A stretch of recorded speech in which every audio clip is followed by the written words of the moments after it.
Hello everyone, my name's Eben. I have done a few things roguelike-y. Today we're going to talk about some field of view algorithms and things for you to think about when you're working with field of view algorithms. So I have a few examples up. We're going to run through some examples of how they work. But first, I'm going to ask a question of the group here. And you can chime in on the stream if you want, but the machine that we're using to interact with those of you who are home, I'll look right in the camera, those of you who are watching from home, we're using that computer for the display, so I can't see you typing, sorry, until this talk's over, and then I'll see it. But, oh, nice, Kawa's got a chat open, so we can see it. Okay, so for those of you in the room and those of you on chat, show of hand, actual or virtual, how many of you have implemented your own field of view algorithm? Nearly everyone. Okay, so 1, 2, 3, 4, 5, 6, 7, 8, 9, 10, 11, 12, 13, 14, 15. I think that's a hand up. 15. All right, 15 and a half in the room. That's a little more than half of the room. All right, so then show of hands, who has used a field of view algorithm from someone else's code, someone else's library or whatever? So we've got 1, 2, 3, 4, 5, 6, 7, 8, 9. So a little less, but still, 10. Missed one. So a little less, but still a large number of people. So one of the advantages of doing your own is you can suit it to your own style of dungeons. And there's a lot of different ways that your dungeons might work. If you're going to have a lot of different kinds of dungeons, it's a little more important actually to make your own in a lot of cases, because then you can get something that works overall.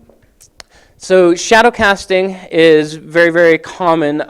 If you could, so I have a remote connection to the world to push buttons. All right, so Todd's pushing buttons for me. Todd, could you go ahead and push classic up there?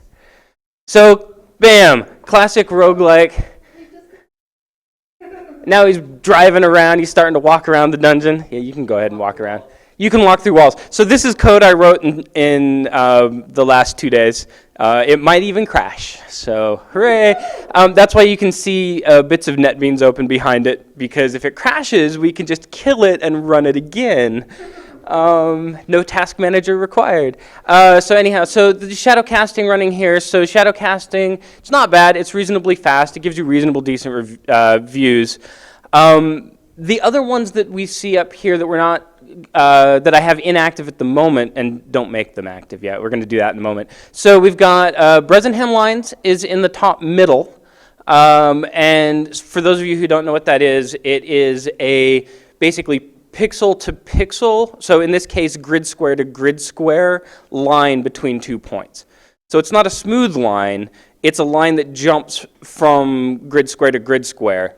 Because of that, there are certain characteristics that make it less than ideal for a field of view, but usually nice for a line of sight.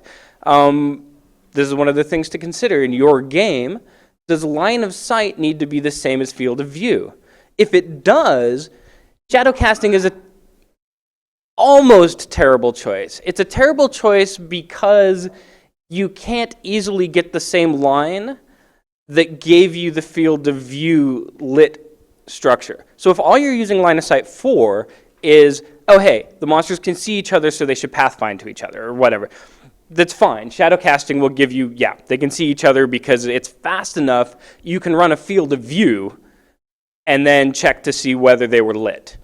Bresenham will give you the actual path to take there. So if you need to shoot an arrow, or if you need a very specific path and you're not running like a Dijkstra map or something like that, you can actually then use your Bresenham line to be like, these are the exact squares to move that will get point A to point B on the grid. The other ones we see is Elias lines. So show of hands, who knows what Elias lines are? Okay, so that's one of the reasons I'm here today. I love Elias lines. We'll see that later. Elias lines are a slight modification on Woo lines. So show of hands, who knows Woo lines? You all should.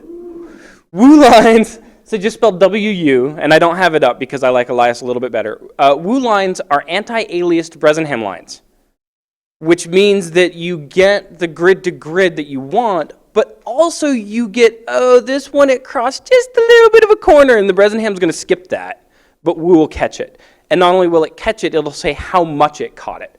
So if you're doing like actual graphics and you want anti-aliased, Woo's the way to go if you've got single pixel width and you're not on a straight horizontal or vertical. So Woo is really, really nice if you want field of view to match these are the steps it takes. The difference with Elias and why I use Elias is the endpoint of Woo, like for the actual endpoints, don't behave well. They're a little chunky. And Elias is a modification of that makes the endpoints also anti-aliased.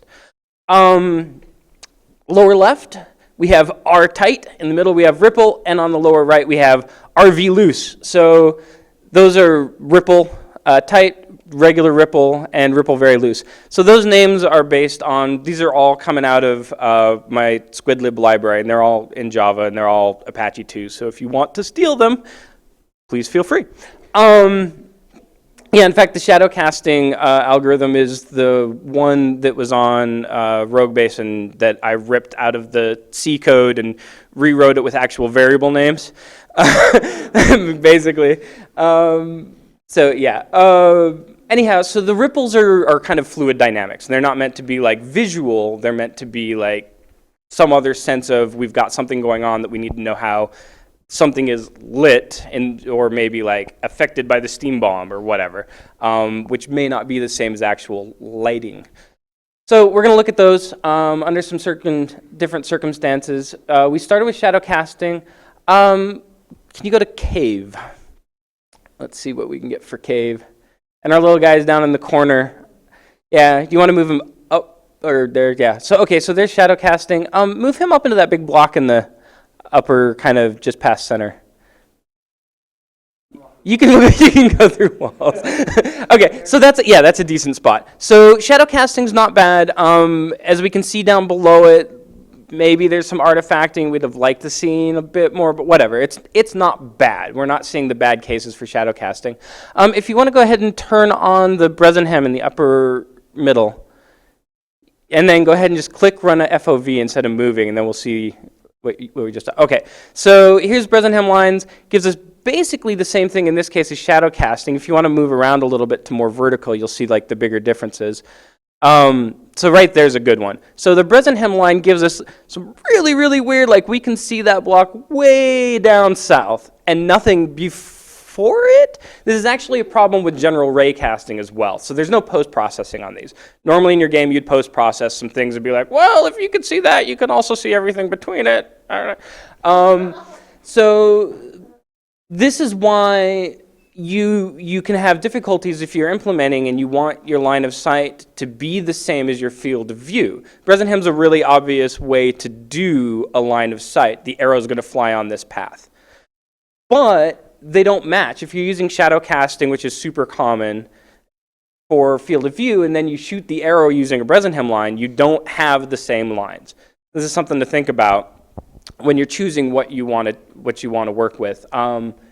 If you want to go ahead and unclick the Elias in the upper right, so the clicking I'm asking him to do makes these active or inactive for whatever. And yeah, so he hit run FOV, and we're waiting, and we're waiting, and we're done. And please don't move because it'll take forever again.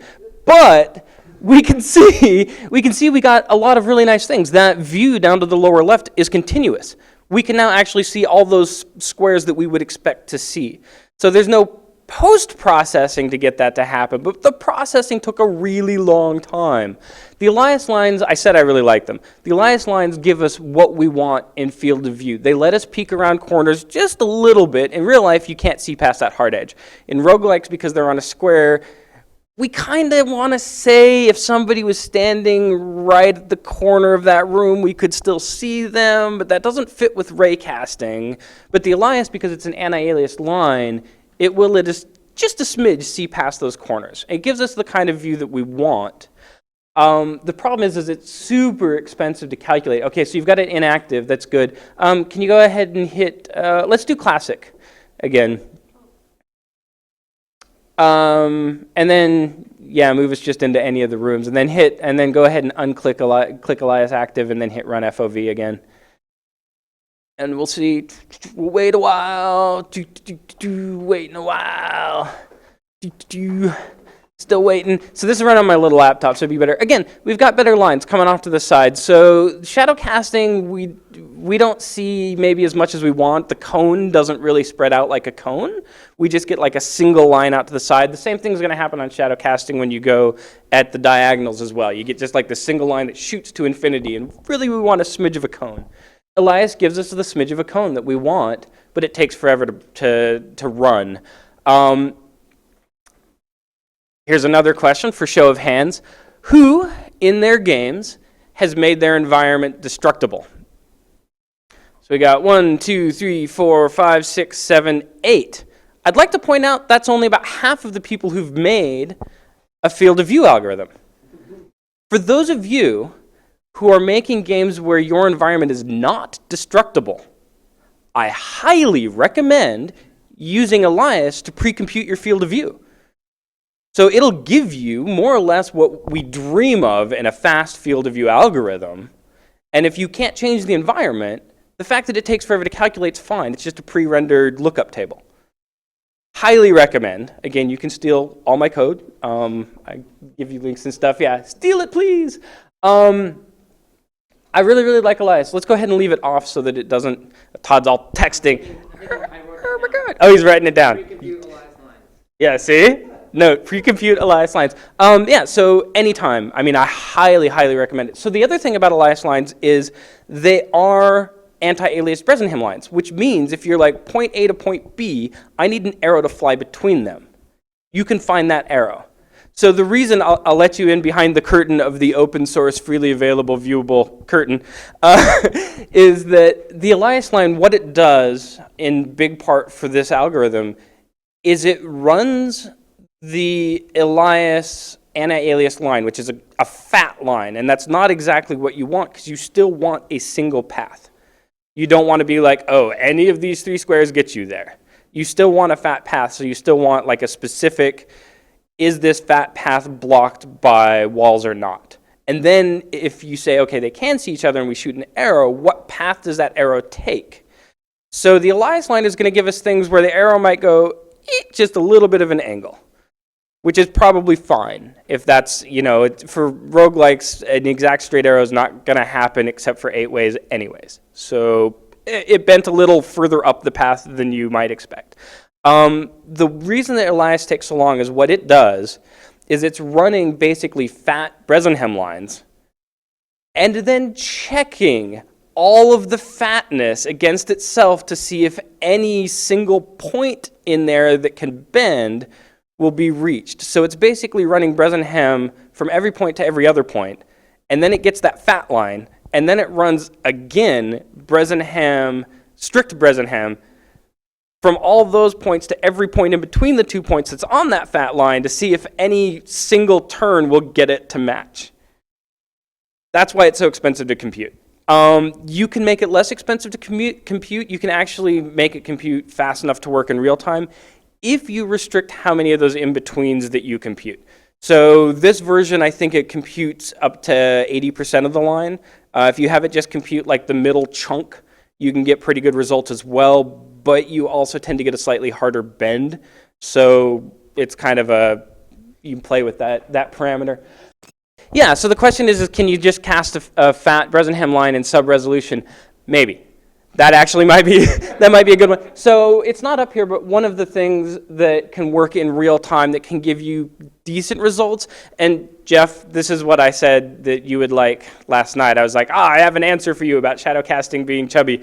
And it's not the Elias, which is nice, but if you've got a world that has destructible environment, you need something faster than Elias to be able to have a player experience at all.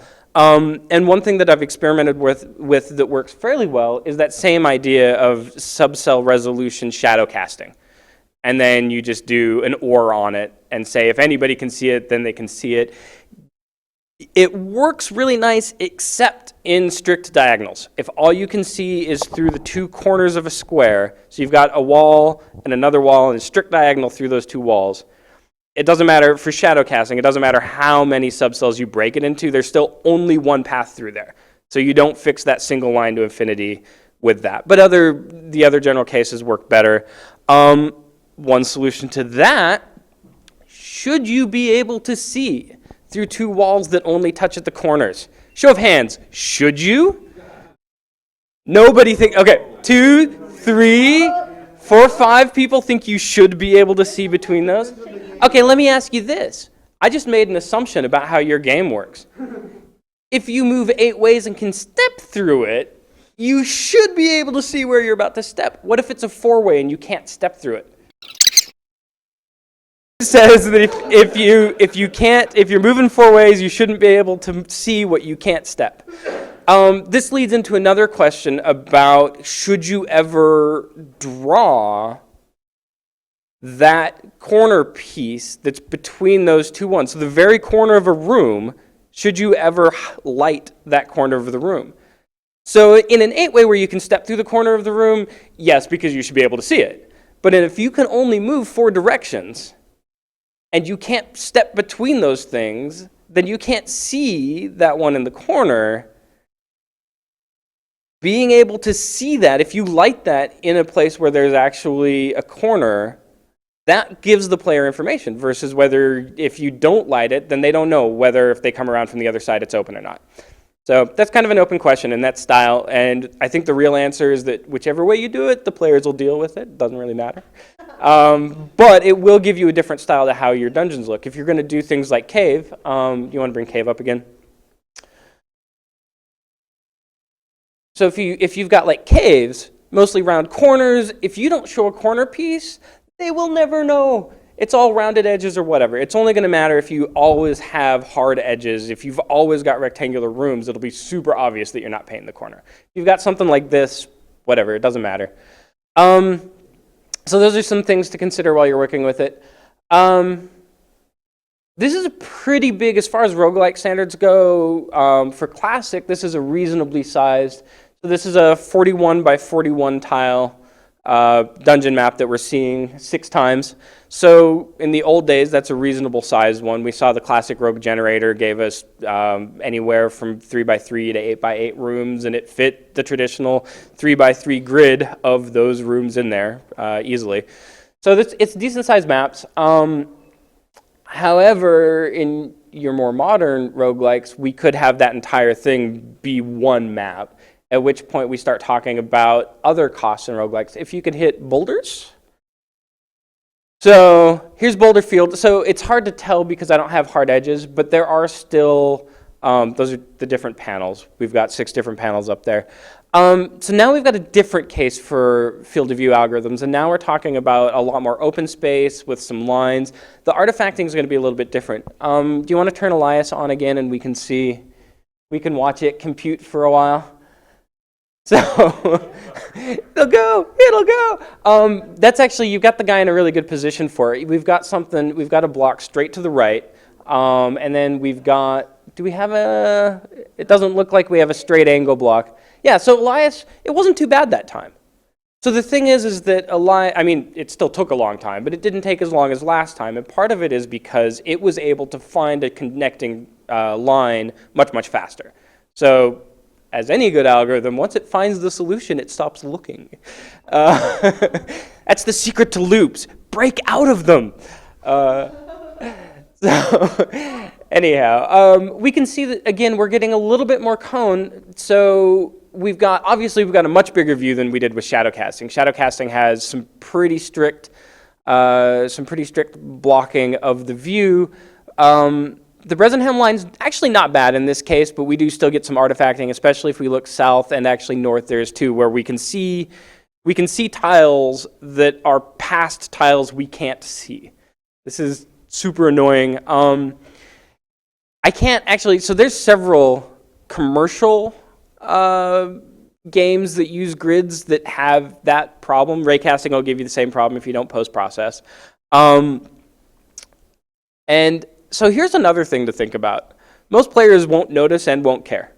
So unless your grid is this big and this open all the time, it's going to happen every once in a while and whatever. Like, unless you've always got monsters at that distance, Most people won't care.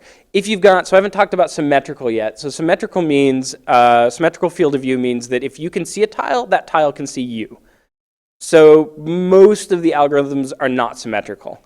Bresenham shadow casting are not symmetrical. Ray casting is usually not symmetrical. And it's because of the artifacting. The way that it draws the line, at some point it's going to have a rounding choice.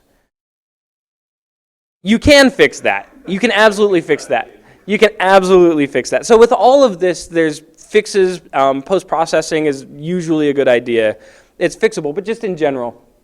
So if you just grab a random implementation, if you grab an implementation from a different source, so if you grab a ray casting algorithm that's meant for 3D games, it's expecting a resolution of the view where that I decided to round down here choice doesn't matter. Like whatever, if you can see 1 pixel less of the wall that's 1,000 pixels, whatever. In the grid, it'll matter. So if you see that kind of thing, don't be too surprised. But anyhow, but my point is that if things are symmetrical, and so you have something like the Bresenham line where we've got chunks where we can't see, but we can see past it, as long as nothing in the place we can't see can see us, whatever. Like the player's not going to get mad at you if they have the information they need to play. So it may or may not be something you need to care about. Elias gives us really, really nice lines. It gives us the kind of peak that we want around that block that we're next to. We can see around it a little bit. We can see a ways behind it. We can see the wall that's further back it.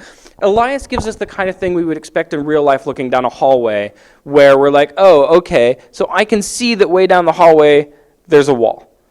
And I'm not too sure, like, it's more of an impression than really I can see everything there, but it gives us a nice feeling. So all that. So that's the 3. How am I doing on time? Okay. So those are your 3 of your common field of view algorithms. Elias, I like the most.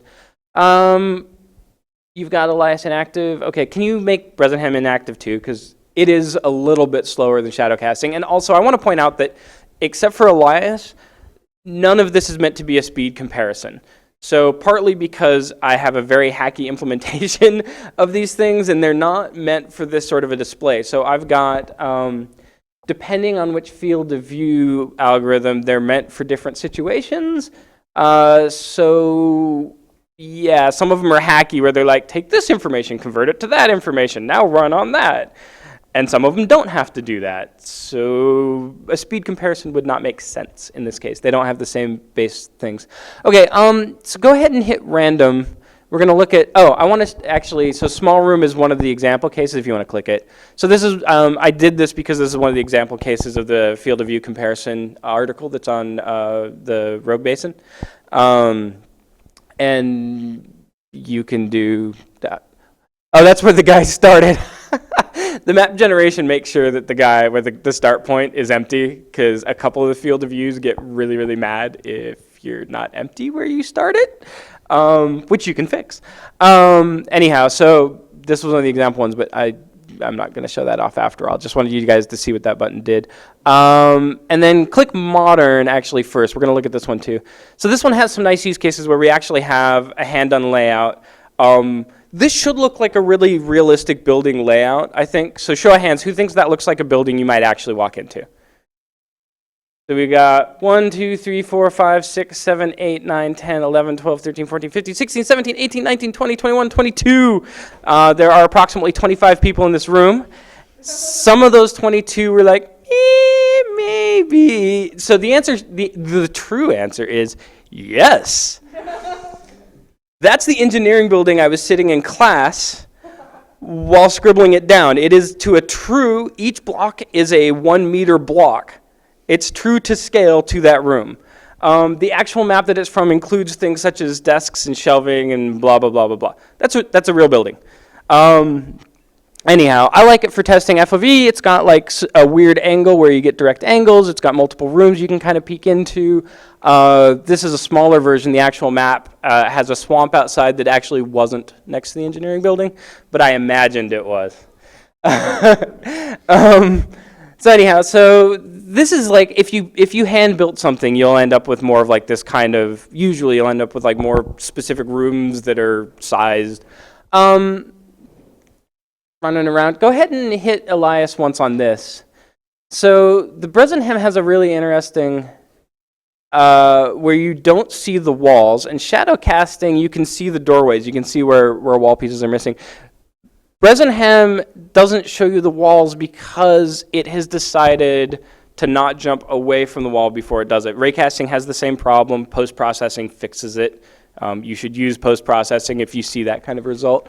Elias gives us what we want. At the far left end of the hallway, we can see that the hallway ends.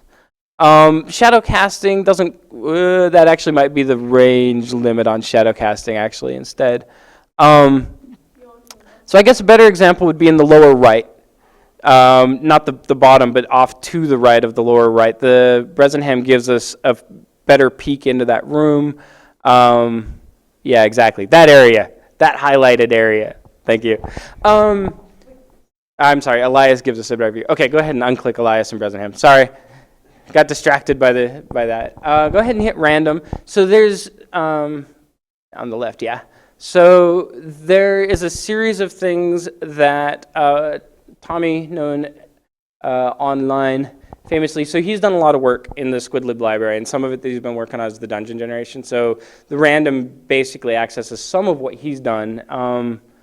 That one's actually pretty good. So let's look at the ripples at the bottom if you want to inactivate or activate all three of those at the bottom and then hit run FOV.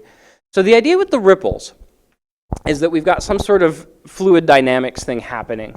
And so ripple tight is meant to be boom, big blast of like fast moving something. So that might be like a steam, it might be like a lightning storm coming out or whatever. We still expect to bend around corners that's more than what vision would give us, but not a lot of a bend.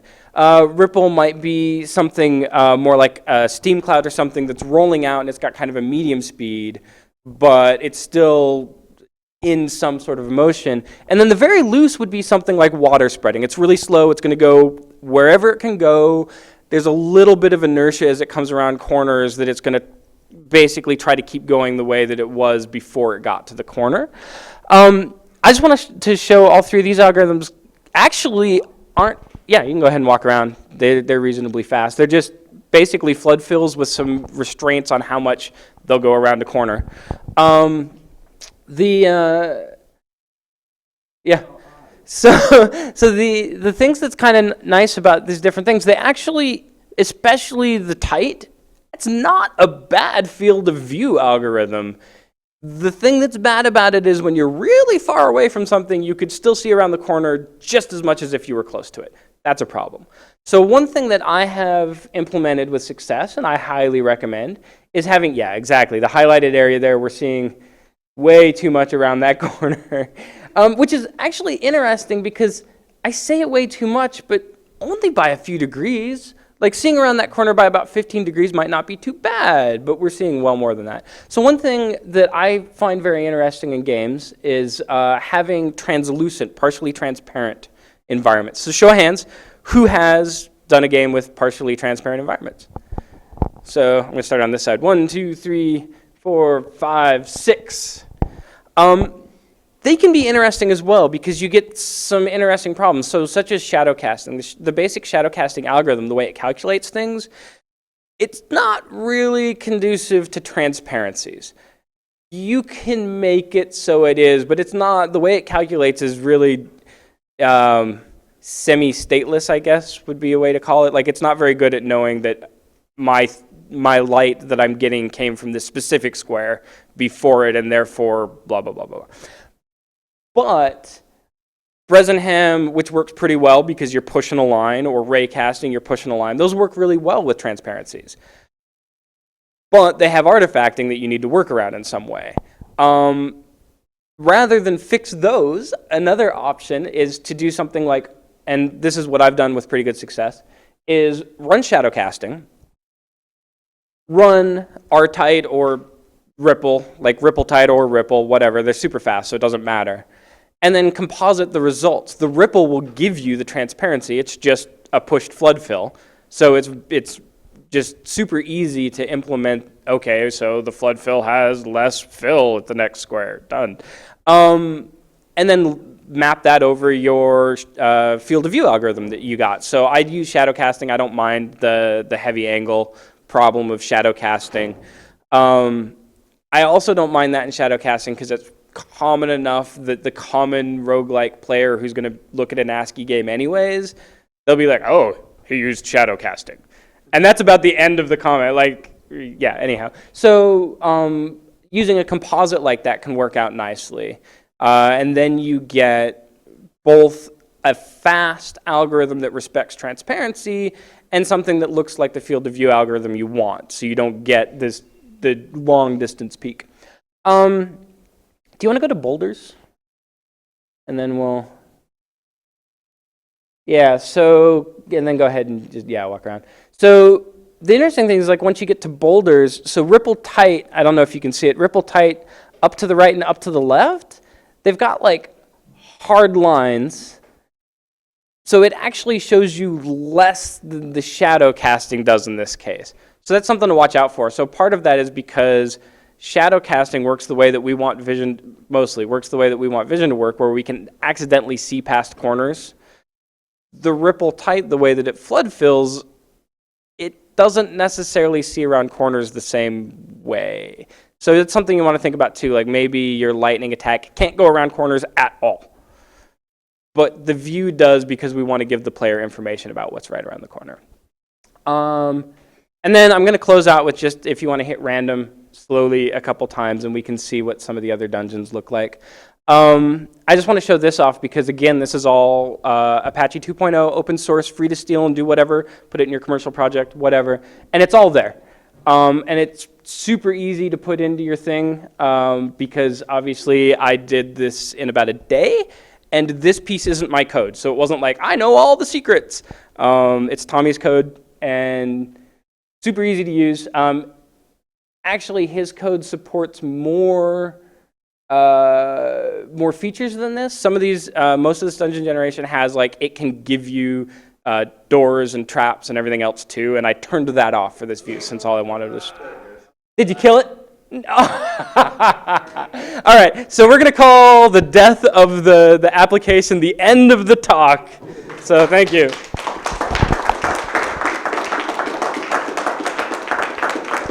So, yeah, end of the level.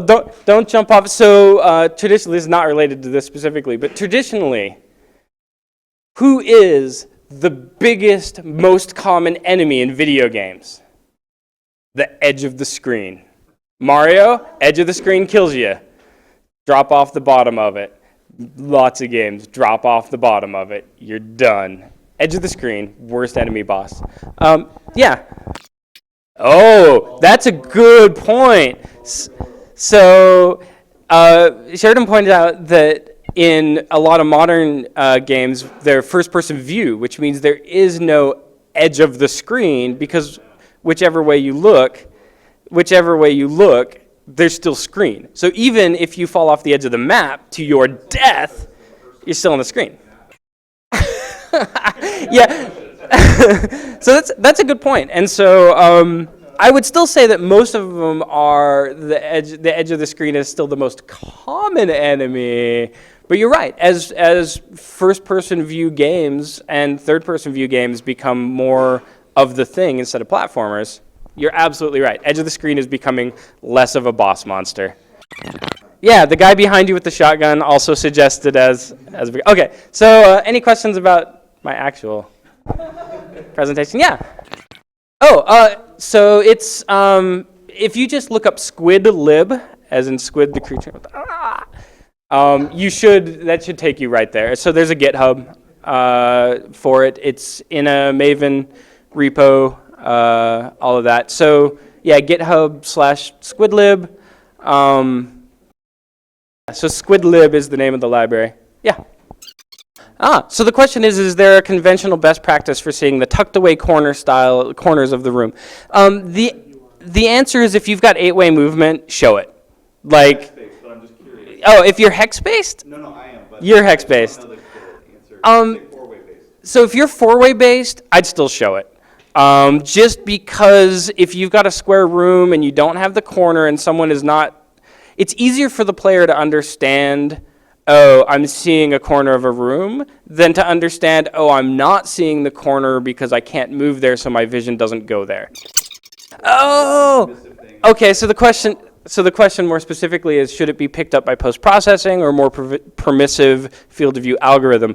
And it depends. I think a lot of times that's going to be post-processing. So if you're doing like ray casting, it's almost certainly going to be post-processing. Bresenham usually picks it up. Shadow casting will pick it up. So it depends on your algorithm, but yeah, post-processing. So the answer to almost everything in field of view is post-processing or pre-computing, or both. But yeah, if you have destructible environment, that's a different story. Oh, yeah. Okay, so someone in the chat, which those of you on the chat right now see, if you're watching the video later, you won't see. Someone on the chat said that they thought that permissive field of view algorithms were the end-all be-all. Partially true. So the Rogue Basin article that's from several years ago that's really well done kind of shows off the strengths and weaknesses of it. And they can be nice. My own experience implementing the algorithms that are in that article, that are linked to from that article, is that they didn't give me quite the look I wanted, and it was a lot more difficult to implement than either shadow casting or Bresenham or straight ray casting. So I still ended up doing the kind of post-processing that I do with Bresenham or ray casting or shadow casting, and I made life harder on myself debugging the code. So yes, it can give nice views. It still has like the corner, the straight diagonal corner problem. Like if you let it be permissive enough, and this is again in the Rogue Basin article, it talks about this. If you let it permissive enough to not look like the shadow casting, it has other problems. One nice thing about the normal permissive is that you can change the parameters of it. So you could say, oh, this is a square dungeon, so permissiveness is this level. Oh, we're outside, so permissiveness is that level. And so then you could use, if you got a bunch of different kinds of maps, you could use what is basically the same field of view algorithm, but just barely tweak it appropriate to your new map. So that's a good question, yeah. Oh, I forgot one. I just want to ask really quick for show of hands. There's one more field of view choice that I didn't cover at all, which is light everything all the time. Perfectly valid option. Show of hands. Who has written that field of view algorithm? All right. 1, 2, 3, 4, 5, 6, 7, 8, 9, 10, 11, 12. That's almost the same number of people who've written a field of view algorithm at all. So there you go. Perfectly legitimate, especially if you put a radius on it. The guy can always see 6 squares away. We're done here. Yeah, you show a single room. That's another option as well. Yeah, that's nice. So Jeff points out that in a maze, it's super nice to the player to have you can just see X squares around you, and then you can plan out how you're going to move through the maze, basically without the annoyance of having to actually walk into every dead end directly. I heard implicitly in there, and I don't know if this is true, that your idea also included it doesn't show the whole maze, but only just a range around it. Right. So Jeff agreed with my summary of what he said, and then added that having a slightly wider view around where you are in the maze helps you remember where you are in the maze. And so you can have a fun experience of solving a maze, and there's I guess a point there where you've got enough view to make good decisions in the maze, but it's not the whole view, so you can't pre-solve the maze. All right, bye.